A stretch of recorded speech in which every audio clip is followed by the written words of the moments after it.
Bonjour Édouard Husson. Bonjour, comment allez-vous? Fort bien, merci. Voilà, je rappelle que vous êtes euh, géopolitologue et spécialiste de mille choses, et notamment en tant que directeur de publication du Courrier des stratèges, justement, de stratégie internationale. On se retrouve en ce moment avec une guerre menée par trois pays, ou plutôt par deux pays contre le troisième. L'Iran qui est attaqué par Israël et les États-Unis. Il y a dans cet affrontement une dimension que David Engels a soulignée à notre antenne, qui est celle de trois messianismes, en quelque sorte, de trois visions apocalyptiques de l'histoire. Voilà. Le chiisme duodécimain, avec l'imam caché, valorise le martyr comme étant un moyen de faire avancer l'histoire. Israël est persuadé qu'il y a une nécessité eschatologique de produire le grand Israël que Benjamin Netanyahou et ses ministres sont en train de proclamer. Et enfin, une partie des Américains, mais qui sont proches du président Trump, considèrent qu'il faut eux-mêmes collaborer à ce plan et qu'il y a une espèce de nécessité biblique de faire en sorte que Israël s'agrandisse. On a l'impression que cette dimension mystique sous-jacente à cette guerre, qui n'est pas juste une guerre du pétrole, qui n'est pas juste une guerre de contrôle territorial, et ce qui va peut-être faire basculer le conflit dans une dimension nouvelle que personne n'avait imaginée il y a 5 ou 6 semaines. Oui, juste une petite précision quand vous m'avez présenté. En fait, actuellement, je ne suis plus au Courrier des Ah, stratèges. pardon. J'ai créé mon propre blog, euh, Libre Propos sur Substack. C'est là que vous pouvez me lire maintenant. Mais voilà, c'était juste pour actualiser pour ceux qui nous écoutent. Euh, oui, non, vous posez une question effectivement très intéressante. Je crois que partir de ces projets que vous appelez messianiques ou qu'on peut appeler religieux, on va dire, est important. Avec un paradoxe à souligner, c'est qu'en fait, actuellement, le régime iranien semble plutôt dominé par, on va dire, des laïcs, au sens où le corps des gardiens de la révolution semble avoir les rênes en main et mener la stratégie. Et donc, à ce titre-là, un des paradoxes, c'est que le moi religieux des trois n'est peut-être pas celui qu'on pense. C'est-à-dire qu'on a au contraire aux États-Unis une étonnante résurgence de ce qu'on appelle l'évangélisme sioniste. Et vous expliquez en quelques mots ce qui est en jeu, c'est-à-dire donner une dimension eschatologique à l'existence de l'État d'Israël et à sa mission. Et puis, bien sûr, vous l'avez souligné, on a le projet de Grand Israël qui est soutenu par une partie de l'actuel gouvernement israélien. Et donc, en fait, moi, j'ai tendance à ce moment-là, à déplacer le regard en disant, finalement, on a ces trois projets religieux au départ, mais quel est celui des trois qui s'était le mieux préparé à cette guerre? Et le paradoxe, c'est que on a l'impression que les États-Unis sont allés, j'allais presque dire la fleur au fusil, c'est-à-dire en se disant c'est quelques jours et puis l'Iran va s'effondrer. L'État d'Israël pensait, je pense, les évaluations des services de renseignement en particulier disaient que si on décapitait le régime, il allait s'écrouler. Il semble qu'en face, l'Iran applique une stratégie certes asymétrique, mais qui était préparée depuis longtemps et qu'on avait d'ailleurs un petit peu vu au moment de la guerre des 12 jours l'année dernière, qui avait déjà montré les forces et les faiblesses de l'appareil militaire iranien. Alors, comment dire, l'émergence d'un pouvoir laïque en Iran vient surtout du fait que le pouvoir religieux a été proprement décapité par la série d'assassinats ciblés, enfin d'éliminations menées par Israël. Mais néanmoins, il reste dans ce chiisme iranien qui n'est pas constitutif de l'Iran. Voilà, puisque après tout, c'est l'ayatollah Khomeini qui en 1979 a fait basculer le pays sous cette espèce de dictature religieuse, mais néanmoins, il est particulièrement présent, et avec une fois plus ce goût du martyr, ce côté jusqu'au boutiste, qui évidemment augure mal de la suite, et on ne voit pas bien, effectivement, ce que les passes d'Aran et les autres composantes fortes du régime auraient à perdre à ne pas être eux-mêmes jusqu'au boutiste. C'est-à-dire, on se retrouve avec un Iran qui est acculé et qui, lui, pour le coup, est effectivement dans une lutte existentielle de ce régime, sinon de ce pays. Alors, plusieurs choses très importantes dans ce que vous avez dit. D'abord, la dimension du martyr. Aujourd'hui, nous savons que l'ayatollah Khamenei, quand il a été tué dans les premières, les premières heures du conflit, en fait, il ne se cachait pas. Il était chez lui. Certains disent même qu'il a accepté le martyr dans la vision chiite pour ressouder son peuple, puisque effectivement nous le savons, hein, il y avait des manifestations en janvier, ça fait plusieurs années qu'il y a des protestations contre le régime, et par ailleurs il faut bien mesurer l'impact de cet assassinat qui a effectivement réconcilié un certain nombre d'Iraniens avec le régime. Parce que, comme vous le dites, ça a été vu comme une menace existentielle. Et puis, vous savez, il y a une vieille, c'est pas une règle de droit international, mais c'est une vieille coutume qui remonte au moins au XVIIe siècle. C'est que quand des États entrent en guerre l'un contre l'autre, ils ne visent pas le chef d'État adverse. C'est une mesure de prudence parce qu'à ce moment-là, parce que sinon, on pense que les choses échappent et que la spirale des représailles est sans fin. Et en franchissant ce cap, les Américains et les Israéliens ne se sont sans doute pas rendus compte à quel point ils soudaient les Iraniens comme ils ne l'avaient jamais été depuis des années.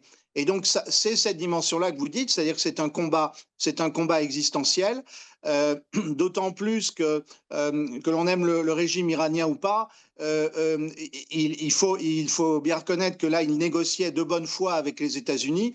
Il y avait de véritables avancées, ça a été dit par le ministre des Affaires étrangères d'Oman. Et donc, il y a eu ce sentiment d'être pris à froid, en traître, alors qu'il y avait une négociation qui était en cours et que l'Iran avait accepté de geler le développement de son nucléaire civil pendant tout le mandat de Donald Trump. Donc toutes ces dimensions-là fait que je suis tout à fait d'accord avec vous, le combat est maintenant considéré comme existentiel par les Iraniens qui ne peuvent pas accepter un cessez-le-feu à n'importe quelle condition.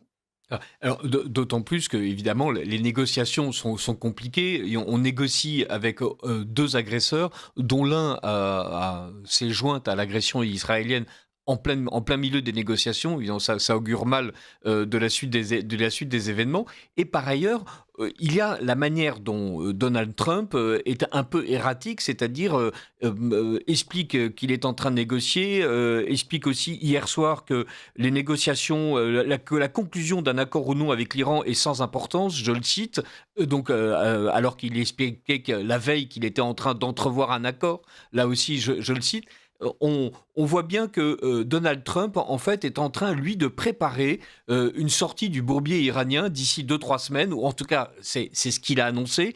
Alors, comme tout ce qu'il annonce, on finit par le prendre avec des pincettes, mais en même temps, c'est aussi l'une des hypothèses sur lesquelles tous les analystes travaillent depuis le début de la guerre, en se disant que, voilà, si la guerre éclair ne fonctionne pas, il faut 4 à 6 semaines à Donald Trump pour prétendre avoir remporté une victoire, prétendre avoir atteint au moins l'un de ses objectifs et se retirer pour limiter les pertes, puisque ces pertes, en tout cas, il s'agit d'une perte de réputation, il s'agit d'une perte dans les sondages et il s'agit surtout d'un problème évidemment économique qui est le prix du pétrole qui influe directement sur l'économie américaine. Et donc, les élections de mi-mandat.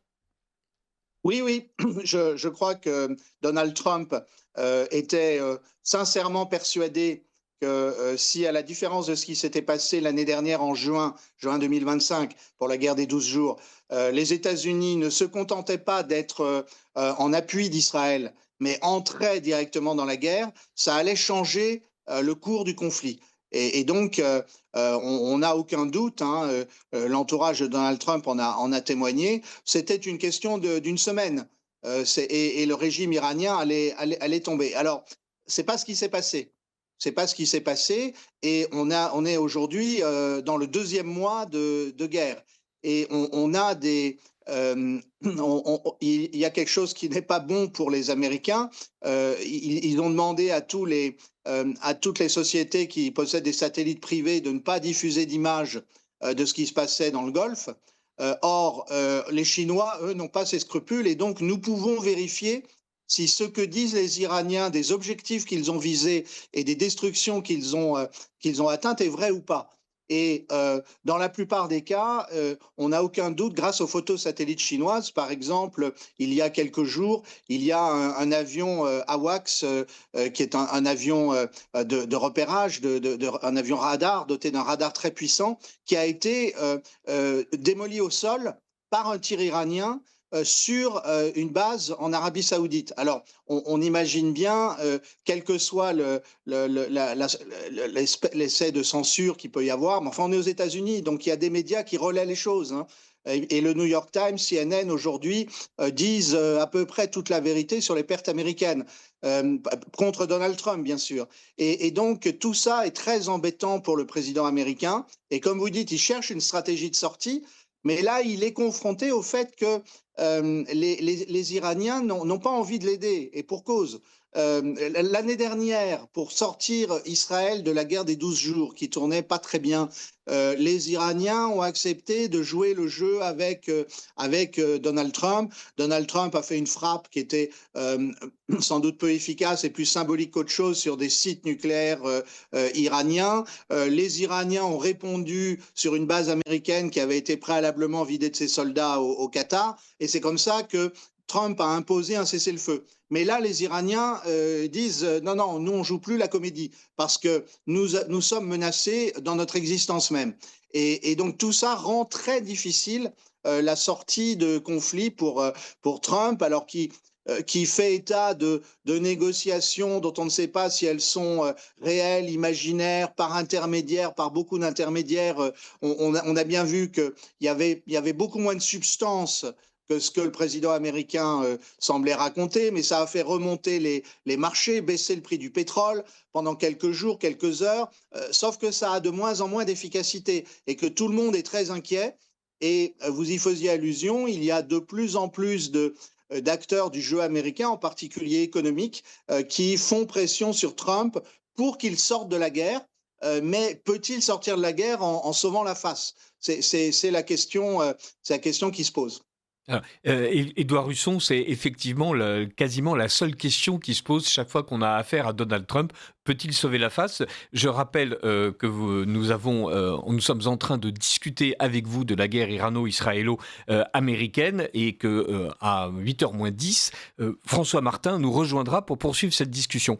Dans ces péripéties, il y a une espèce de second front diplomatique qui s'est ouvert. C'est la manière dont Donald Trump a demandé aux pays de l'OTAN et à la France en particulier de participer à l'effort de guerre, de se joindre en fait à cette coalition israélo-américaine pour eux aussi attaquer l'Iran, et l'ensemble des pays de l'OTAN, qu'il s'agisse de l'Italie, notoirement favorable à Donald Trump, ou de la France, qui est moins favorable à Donald Trump, ont refusé, au point d'ailleurs que Emmanuel Macron a refusé le survol de la France à des avions qui étaient censés participer à l'effort de guerre israélien, donc ce qui a violemment irrité Donald Trump, qui considère que la France ne fait pas ce qu'il faut et qu'il saura s'en souvenir, comme il le dit souvent. Est-ce que la France a fait le bon choix ou au contraire, la France devrait-elle rentrer dans ce conflit? Écoutez, en fait, si vous voulez, je pense qu'il y a un constat très simple, hein, qui est fait aussi bien par les États du Golfe que par les pays de l'OTAN, qui est de dire qu'est-ce qui se passe? Les États-Unis ont conduit à ce que le détroit d'Ormuz soit bloqué, alors que la circulation y était libre avant la guerre. Et donc, pourquoi est-ce qu'on irait s'engager dans une opération où, visiblement, militairement, les États-Unis n'ont pas les moyens à eux seuls de débloquer le détroit d'Ormuz? Je rappelle quand même qu'il y avait deux porte-avions à proximité du golfe Persique, que l'un se tient à 1000 km de distance du détroit d'Ormuz, et que l'autre, le Gerald Ford, est allé mouiller en Crète après potentiellement une attaque de drone de la part de l'Iran qui aurait au moins touché le porte-avions. Avec en plus un équipage qui en a assez d'être en mer depuis plus de 250 jours. Donc, tout ça n'augure pas bien, et donc je crois qu'il y a un calcul assez réaliste qui est fait, parce que si l'Iran maintient le contrôle du détroit d'Ormuz, et pour l'instant, ça a plutôt l'air d'être parti pour ça, d'autant plus que l'Iran a le soutien de la Russie et de la Chine, au moins un soutien satellite, un soutien logistique. Eh bien, à ce moment-là, je pense que vous êtes le président français, vous êtes le Premier ministre italien, mais vous êtes aussi le président ou le Premier ministre polonais. C'est ça le plus étonnant dans ce qui s'est passé hier, dans ce qu'on a annoncé hier. Eh bien, vous refusez aux Américains de rentrer dans un jeu purement anti-iranien. Et je pense que c'est uniquement une façon de préserver l'avenir et de préserver les intérêts, parce que tout le monde se dit, si les États-Unis ne sont pas capables de débloquer le détroit d'Ormuz, eh ben, il va falloir un jour négocier de gré à gré avec les Iraniens, de manière à obtenir à nouveau la libre circulation. Et ce n'est pas simplement le pétrole qui est en jeu, ce sont aussi les engrais, c'est aussi l'hélium. Il y a le gaz naturel, bien sûr.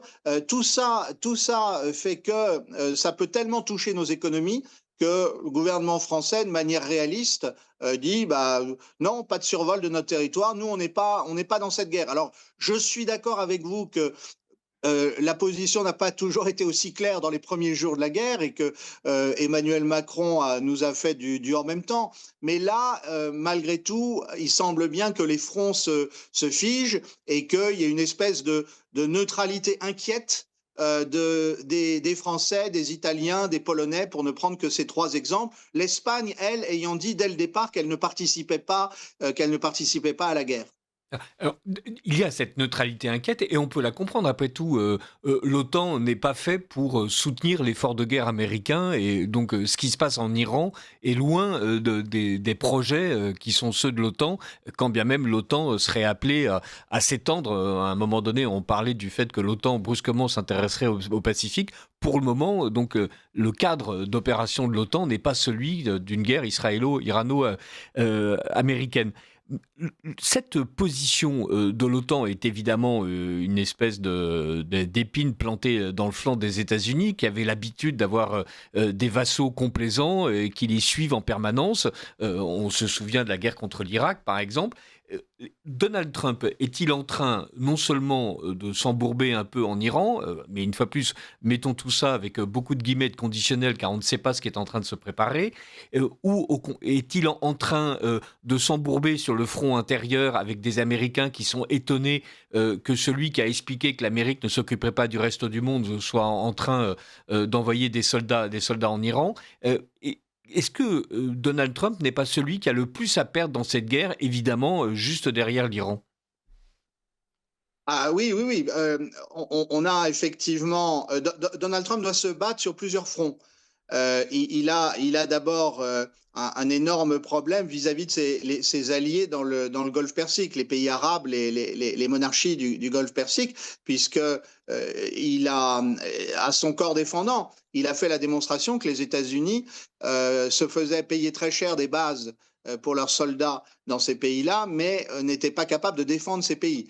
Et vous savez, le New York Times a confirmé que la douzaine de bases qui se situaient dans les monarchies du Golfe est désormais inutilisable par les soldats américains. Donc c'est un séisme militaire. Donc ça, c'est le premier front. Le deuxième front, c'est celui que nous mentionnions à l'instant, c'est celui de l'OTAN.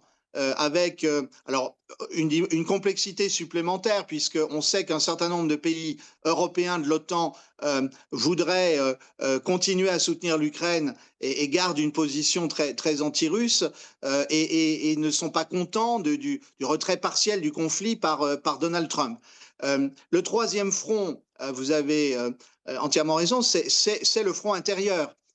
Et un front intérieur qui est complexe parce que, à première vue, les démocrates qui étaient au tapis se frottent les mains d'avoir un sujet sur lequel critiquer Donald Trump. Les perspectives pour les élections de mi-mandat en novembre prochain deviennent soudain bien meilleures pour les démocrates, mais moins d'ailleurs par la vertu d'un parti démocrate régénéré que parce que l'électorat républicain et l'électorat indépendant qui avait soutenu Donald Trump est en train de se dissoudre. Alors, les indépendants, vous savez, c'est ces gens qui hésitent toujours et qui aiment bien un troisième candidat aux États-Unis, puis qui se résignent en se disant, bon, soit on va s'abstenir, soit on va voter pour l'un des deux candidats, le moindre mal. Et il y en avait pas mal qui avaient rejoint Donald Trump, un peu comme Bob Kennedy, qui avait quitté le Parti démocrate et puis qui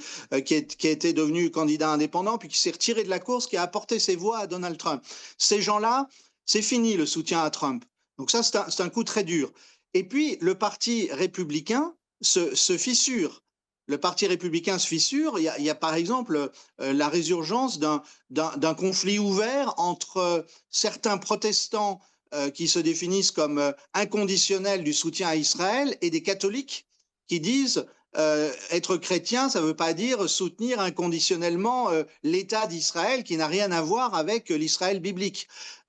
Donc, tout ça est mauvais pour Donald Trump et qui d'ailleurs décroche dans les sondages.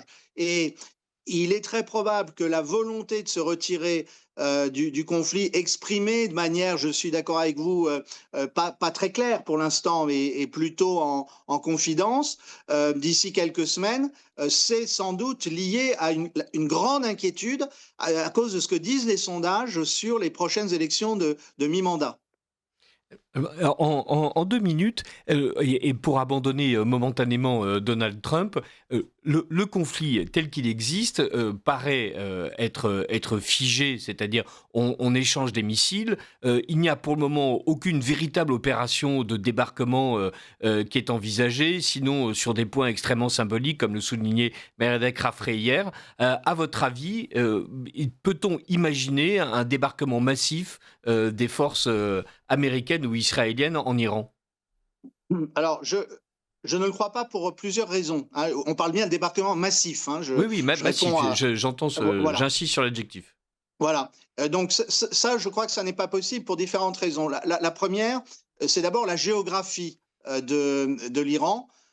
Et sur laquelle se sont cassés le nez tous les conquérants, sauf à passer par les endroits, le peu d'endroits où on peut pénétrer en Iran, mais qui sont de fait bien gardés actuellement. Et la vulnérabilité de l'Iran, elle est plutôt au nord, elle est plutôt autour de Téhéran, mais il faudrait pour ça que l'Azerbaïdjan aide les États-Unis, et d'autre part, l'opération du Kurdistan n'a pas eu l'air de fonctionner. Donc il y a la géographie. Il y a une deuxième chose souvent on ne dit pas, c'est que la guerre d'Ukraine nous a révélé que le champ de bataille a complètement changé. Aujourd'hui, le champ de bataille est transparent. Vous avez une capacité de détection et les Iraniens verraient de très très loin arriver les Américains, surtout aidés par les satellites chinois et russes. Et donc ça serait un débarquement massif, serait un massacre, conduirait à un massacre des Américains parce que aussitôt il y aurait des envois de drones. Et vous savez, aujourd'hui en Ukraine, ni les Ukrainiens ni les Russes ne sont capables de masser des troupes parce qu'elles seraient aussitôt démolies par les drones. Donc c'est pour ça que je n'y crois pas. Alors on s'attend plutôt à une opération symbolique qui pourrait précéder un retrait de la guerre, s'emparer d'une des îles contestées entre l'Iran et les Émirats arabes unis. On a parlé de l'île de Khark, ça paraît plus difficile. Bon, il pourrait y avoir quelque chose d'un peu symbolique, mais rien de massif de mon point de vue. Rien de massif. Merci beaucoup, Édouard Husson. Je rappelle que nous sommes en train de parler de cette guerre contre l'Iran menée par Israël et les États-Unis et que nous en parlons avec Édouard Husson. François Martin va bientôt nous rejoindre. Mais juste avant, il faut parler un peu argent. Nous aussi, on a besoin de sous. Oui, quand on dit nous, c'est la radio, l'équipe de la radio. Oui, oui, moi ça va très bien, Franck aussi. Oui, ça va très très bien. Non. Bref, on ne plaisante pas avec les dons. Il faut que nos auditeurs comprennent que Radio Courtoisie ne vit que grâce à eux, grâce à notre travail et grâce à leur financement. Alors rejoignez la grande famille de Radio Courtoisie, participez à son indépendance et à sa parole très libre sur soutenir.rc.fr, soutenir.rc.fr. Merci d'avance. Merci Franck. Ligne droite. Nous avons de la visite. Le face-à-face. Et c'est le moment où nous rejoint François Martin, lui aussi géopoliticien, journaliste et essayiste. Bonjour François Martin. Bonjour cher ami. Voilà, nous étions avec Édouard Husson, nous avons abordé évidemment plusieurs points, l'improbabilité d'un débarquement massif, le fait que Donald Trump a l'air bien empêtré dans ce conflit à la fois sur son front intérieur des élections, mais ce front extérieur militaire qu'il a l'air d'être mal engagé. Il y a une partie que nous n'avons pas encore analysée véritablement, c'est la position de l'État d'Israël qui a l'air très jusqu'au boutiste. Benjamin Netanyahou a encore expliqué hier qu'il allait raser l'Iran. Ses ministres sont en train d'expliquer qu'ils vont envahir le Liban. On sent que pour Israël, là aussi, cette guerre est existentielle et que c'est le moment pour eux de pousser non seulement le grand Israël, mais aussi de pousser tous leurs avantages en expliquant que quiconque s'oppose à eux doit en fait purement et simplement disparaître, qu'il s'agisse de l'Iran ou qu'il s'agisse de tous les soutiens de l'Iran comme le Hezbollah ou les Houthis. Oui, je suis d'accord avec ça. Une petite remarque près, c'est que je ne dirais pas que la guerre est existentielle pour eux, mais qui présente la guerre comme étant existentielle pour eux, ce qui n'est pas tout à fait la même chose en fait. Mais je suis d'accord que Benjamin Netanyahou a intérêt à pousser les choses. Maintenant, la question c'est, en a-t-il les moyens? C'est ça, parce que si je veux moi-même, si c'est existentiel pour moi de monter à l'Everest et que je n'ai pas de chaussures, pas de piolets et pas d'essence dans ma voiture pour arriver jusqu'au camp de base, je ne monterai pas l'Everest. Donc, je dirais que la question pour Netanyahou, elle est double. La première, c'est d'être sûr que son grand patron américain ne va pas le trahir et quitter au milieu du gué. C'est ça la vraie question qu'il faut se poser. Et l'autre, c'est est-ce que si jamais les États-Unis le trahissent, il est prêt à aller jusqu'à risquer la vie de son État par une option atomique dont il risque d'avoir une conséquence du même ordre par le Pakistan quand même. Donc, je pense que Netanyahou profite de toute façon de l'occasion pour essayer de manger un bout de la Cisjordanie et un bout et un bout du Liban parce qu'il est protégé pour ça. Mais moi, je pense que si les États-Unis se retirent, et je pense que l'option la plus crédible, c'est celle que les États-Unis se retirent, Israël, quelque part, sans le dire à personne, et Netanyahou en particulier, risque d'être en fait assez content que les États-Unis lui donnent une porte de sortie qui lui permette de s'appuyer derrière eux en disant c'est pas moi qui veux partir, c'est eux, et hop, je me défile et de sauver la face d'une certaine façon. Je pense que ça peut être un calcul crédible de la part de Netanyahou.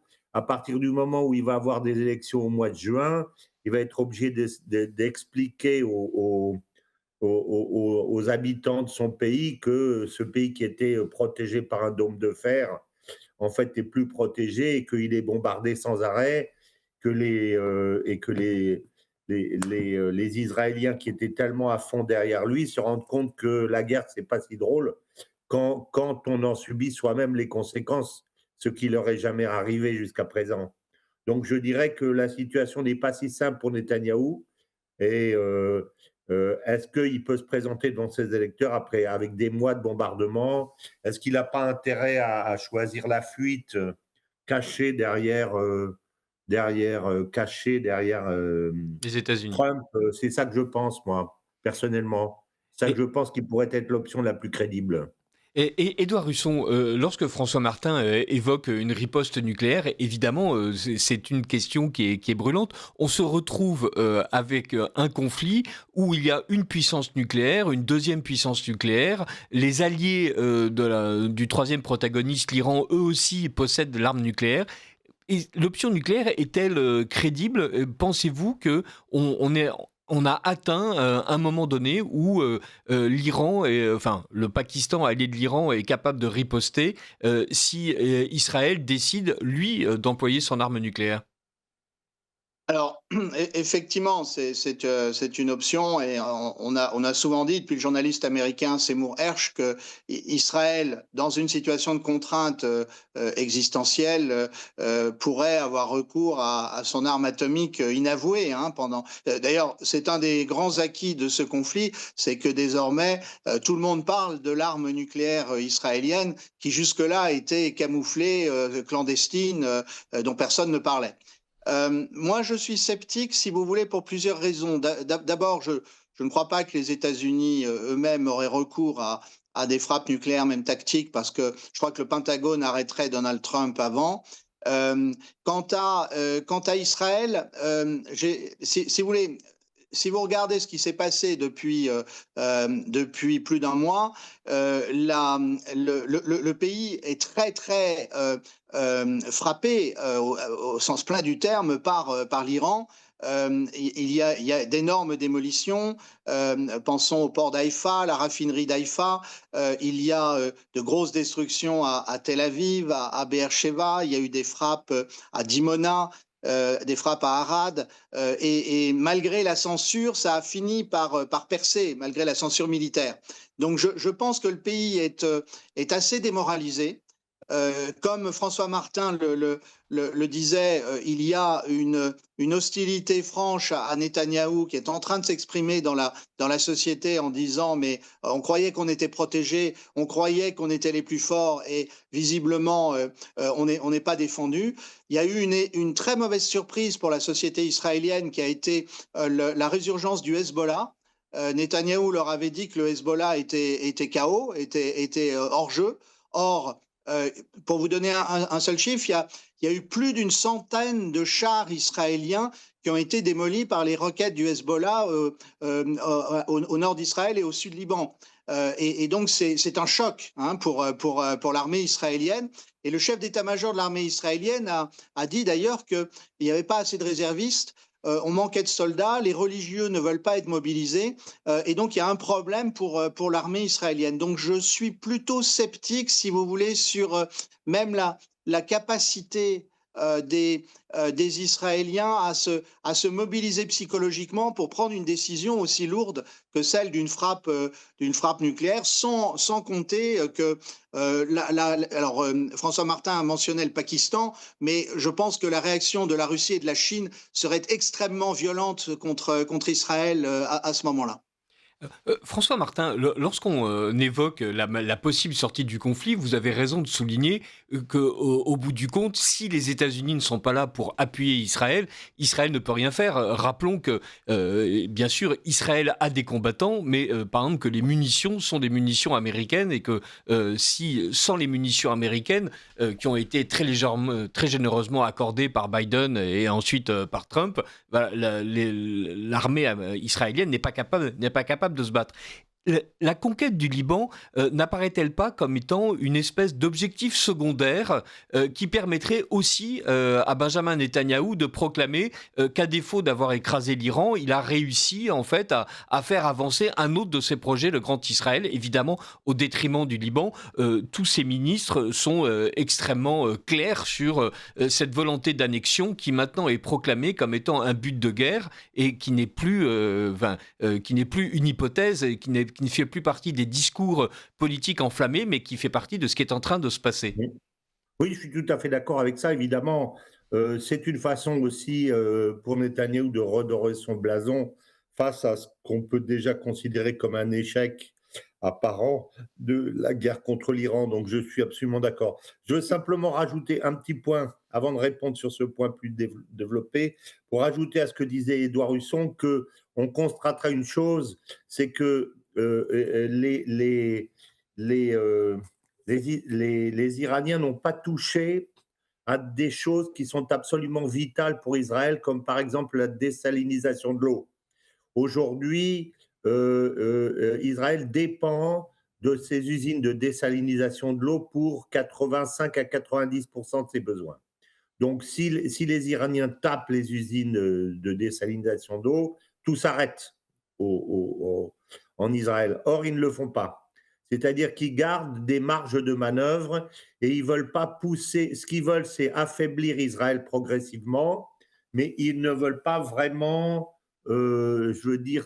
tuer Israël économiquement et politiquement. Et d'ailleurs, certains analystes américains ont reproché quelque part pas au Hezbollah, à l'Iran, dans sa stratégie de ne pas avoir tapé depuis longtemps les usines de dessalement. C'est juste une remarque pour dire que l'Iran fait les choses de façon, entre guillemets, diplomatique, c'est-à-dire fait une guerre politique et non pas simplement une guerre de réponse brutale.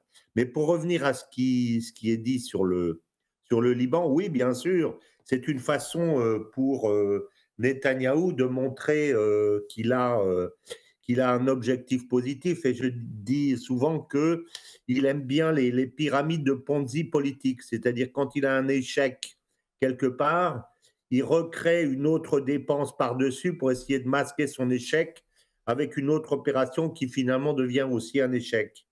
Et à ce titre, d'une part, on sait qu'il y a deux, en fait, il y a deux Tsahal, on ne le dit pas assez, mais il y a un Tsahal très professionnel qui sont les pilotes d'avion essentiellement, et puis il y a beaucoup le contingent qui est celui qu'on a utilisé sur Gaza, et le contingent a énormément souffert parce que ce sont des jeunes qui sont mal formés, contrairement à ce qu'on dit, mal entraînés, psychologiquement fragiles. Il y a énormément de soldats qui sont sous traitement psychiatrique, on ne le dit pas. Ça doit faire entre un quart et un tiers de l'armée, peut-être un quart de l'armée. Ils ont un problème d'effectif absolu, Donc, est-ce qu'ils ont les moyens de leur conquête ou de leur désir de conquête? Moi, pour ma part, je n'ai jamais pensé que le Hezbollah était vraiment dans une situation très difficile, parce qu'on a oublié qu'au moment, même si Nasrallah a été tué et qu'une partie du Hezbollah, des chefs du Hezbollah étaient tués, lorsqu'il y a eu la dernière guerre, c'est Israël qui a demandé la trêve, ce n'est pas le Hezbollah. Donc j'ai pensé que le Hezbollah, conformément à sa méthode, était tapis, qui reconstruisait ses armes sans rien dire, mais qu'il était toujours aussi dangereux lorsqu'on venait sur son terrain et lorsqu'il faisait une guerre de vietnamisation. Et c'est actuellement ce qu'Israël est en train de faire. Donc, je dirais que ça n'aurait probablement pas empêché Netanyahou de faire ce qu'il fait parce qu'il a besoin toujours d'habiller ses conquêtes médiatiquement en disant voilà, etc. Puis s'il ne le fait pas, il va essayer de conquérir un bout de la Syrie. Mais je ne suis pas du tout persuadé, comme le dit Édouard, qu'il ait les moyens de ses ambitions au sud Liban. En tout cas, ça ne l'a pas empêché de déplacer 1 million de population. Je suis étonné qu'on n'en parle pas plus. 1 million de population, c'est gigantesque. C'est plus que la Nakba. Et ça aurait dû faire la une des journaux dans le monde entier, quoi. Mais comme c'est caché derrière l'Iran et qu'on parle beaucoup de l'Iran, on ne parle pas de ça, mais c'est une souffrance absolue pour le peuple. Pour le peuple libanais, bien entendu. Oui, 1 million de personnes, c'est 20% de la population libanaise qui a été déplacée. Oui, c'est absolument gigantesque. Totalement gigantesque. On en parle régulièrement à cette radio, et notamment grâce à Benjamin Blanchard. Édouard Husson, effectivement, le Liban est une espèce de surprise très désagréable pour tout le monde. Avec notamment cette stratégie absolument suicidaire du Hezbollah. On ne comprend pas pourquoi le Hezbollah libanais a décidé de se lancer à ce moment-là dans la guerre, bien sûr par fidélité pour l'Iran, mais au détriment d'une réponse apocalyptique qui a fait sauter en fait toutes les digues qui existaient encore du côté israélien, qui a maintenant décidé d'envahir le Liban, ce qui fait que le Hezbollah, qui est à la fois un parti politique et une force terroriste, a, semble-t-il, totalement perdu le soutien de la population. Les Libanais qui avaient accepté des réfugiés se retrouvent, pour ceux qui sont dans le nord et qui voient remonter les Libanais du sud, en fait très chagrinés de devoir accueillir des gens qui sont, selon eux, directement responsables de ce qui leur arrive. On sent que le Hezbollah, là, est en train de perdre une partie qui n'avait pas besoin de jouer. Ah oui, c'est intéressant, vous voyez les choses comme ça. Moi, Oui, j'ai une vision un peu différente. Euh, non, je crois, si vous voulez, que ça faisait des mois qu'on n'arrivait à aucune solution politique au Liban, mais ça, c'est classique. Et par ailleurs, je pense faut bien comprendre que là encore, hein, l'agresseur, c'est Israël. Les gens mis sur les routes, le million de personnes mises sur les routes, c'est le fait d'Israël. Les bombardements de Beyrouth, les bombardements du sud Liban, la destruction d'une partie du patrimoine de l'humanité, c'est l'aviation israélienne. À partir de là, moi, je pense que le Hezbollah fait ce qu'il a toujours fait, c'est-à-dire le Hezbollah n'a pas de force aérienne par définition. L'armée libanaise, malheureusement, n'existe pas ou plus. Et donc, le Hezbollah fait une seule chose, c'est d'empêcher les incursions israéliennes au sud Liban.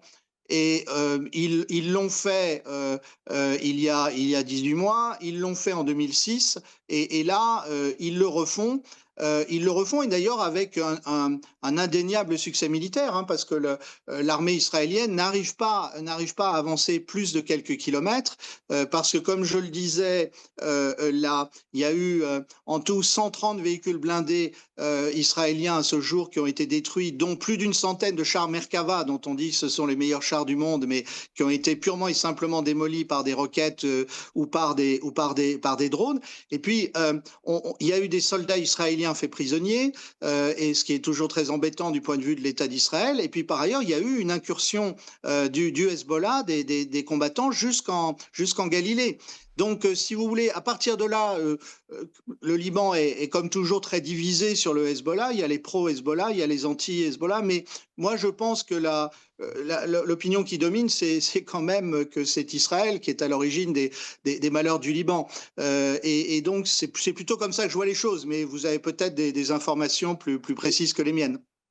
bah, en tout cas, oui, on a le témoignage des chrétiens qui, ce coup-ci, ne sont pas du tout contents d'accueillir les chiites et qui les accueillent avec moins de gentillesse que par le passé. Donc voilà, sur le terrain, il semble que à l'intérieur du Liban, le Hezbollah a réussi à susciter un énervement inédit jusque-là.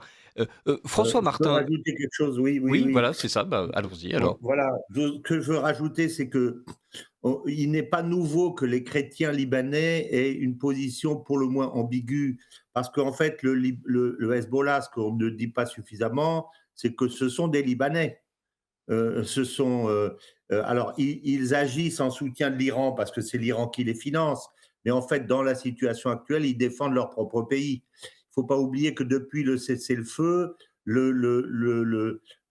c'est bien Israël qui, depuis le cessez-le-feu de l'année dernière, la fin de l'année dernière, a brisé le cessez-le-feu et a bombardé le sud Liban plus d'une centaine de fois.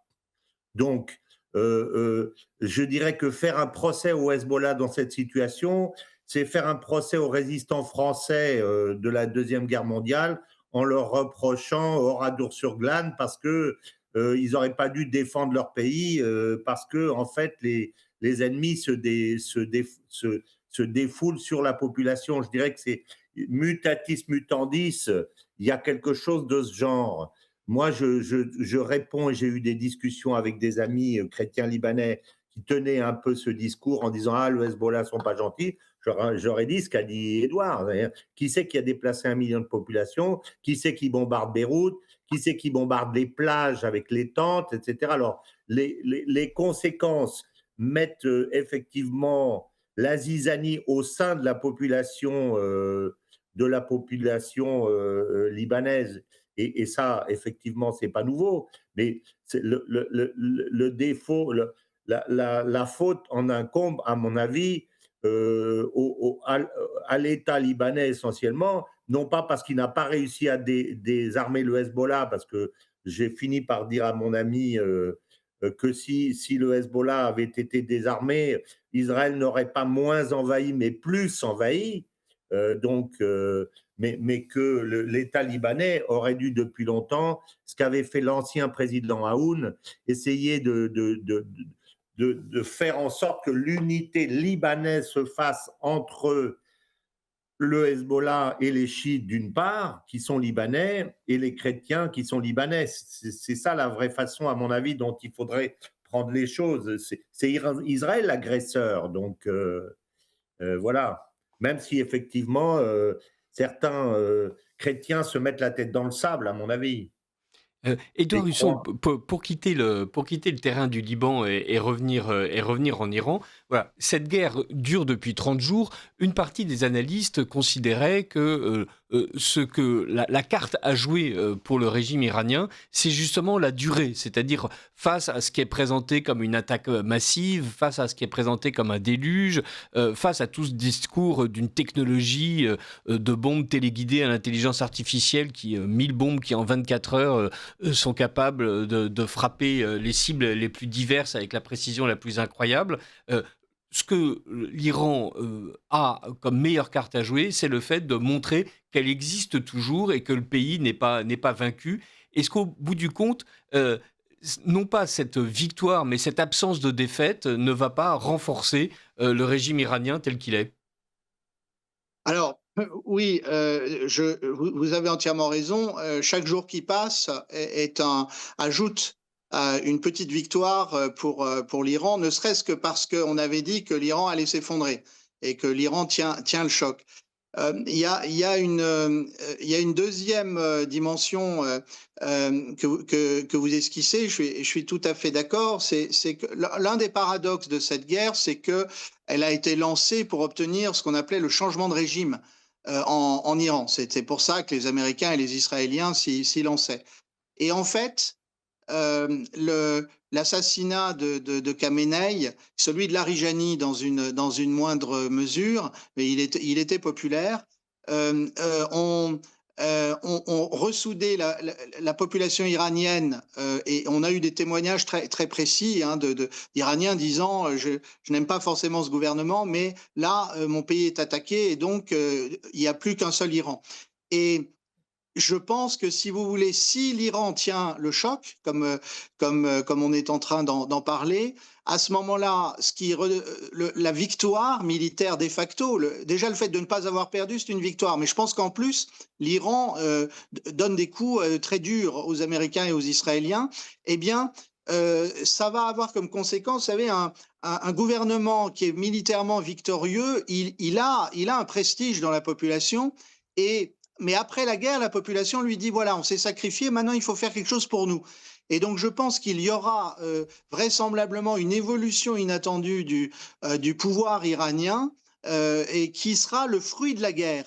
Et donc le pouvoir iranien d'après la guerre, d'un Iran victorieux, sera effectivement un autre Iran, et même il y aura des changements dans le régime forcément, mais qui n'auront pas été imposés de l'extérieur, qui viendront du dialogue entre le gouvernement et la population, parce que la population aura payé le prix du sang, elle se sera sacrifiée, et par ailleurs elle reconnaîtra à son gouvernement qu'il l'a défendu. Eh bien, espérons effectivement que la population iranienne sera l'un des bénéficiaires inattendus et espérer néanmoins de cette guerre entre Israël, les États-Unis et l'Iran. Merci beaucoup Édouard Husson, merci beaucoup François Martin de nous avoir accompagnés ce matin pour parler de ce conflit dont les développements sont toujours inattendus et malgré tout scrutés avec beaucoup d'attention. Merci et à très bientôt sur Radio Courtoisie.